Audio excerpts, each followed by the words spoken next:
पुराणों के अनुसार महाभारत के युद्ध में अर्जुन के रथ पर बैठे हनुमान जी जब भी खड़े होकर कौरवों की सेना की ओर घूर कर देखते थे तो कौरवों की सेना तूफान की गति से युद्ध भूमि को छोड़कर भाग जाती थी। हनुमान जी की दृष्टि का सामना करने का साहस किसी में नहीं था, यहां तक कि उनकी दृष्टि एक बार कौरवों की ओर से लड़ रहे कर्ण पर भी पड़ गई थी। तब भगवान श्री कृष्ण ने कर्ण को बचा लिया था, वरना वो खत्म हो जाते। एक प्रसंग के अनुसार जब कर्ण और अर्जुन के बीच युद्ध चल रहा था, कर्ण अर्जुन पर भयंकर बाणों की वर्षा कर रहे थे, तब उनके बाण श्रीकृष्ण को भी लग रहे थे।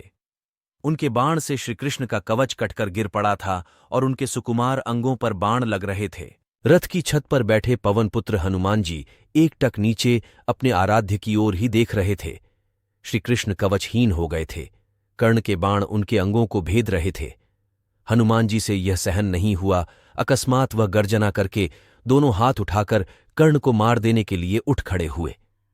हनुमान जी की भयंकर गर्जना से ऐसा लग रहा था जैसे कि ब्रह्मांड फट गया हो। कौरव सेना तो पहले ही भाग चुकी थी, अब पांडव पक्ष की सेना भी उनकी गर्जना के भय से भागने लगी थी।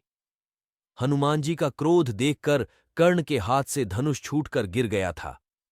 भगवान श्रीकृष्ण ने तत्काल उठकर अपना दायां हाथ उठाया और हनुमान जी को स्पर्श करके सावधान किया कि यह तुम्हारे क्रोध करने का समय नहीं है। श्रीकृष्ण के स्पर्श से हनुमान जी रुक तो गए, किंतु उनकी पूंछ खड़ी होकर आकाश में हिल रही थी। उनके दोनों हाथों की मुट्ठी बंद थीं, उनकी आंखों में मानो आग भरी हो। हनुमान जी का क्रोध देखकर कर्ण और उनके सारथी कांपने लगे। हनुमान जी का क्रोध शांत न होते देखकर श्रीकृष्ण ने कड़े स्वर में कहा, हनुमान, मेरी ओर देखो।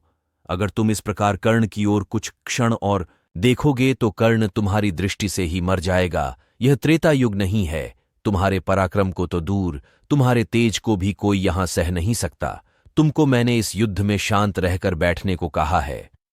तब हनुमान जी अपने आराध्य देव के कहने पर शांत हुए और इस प्रकार श्रीकृष्ण ने कर्ण के प्राणों की रक्षा की।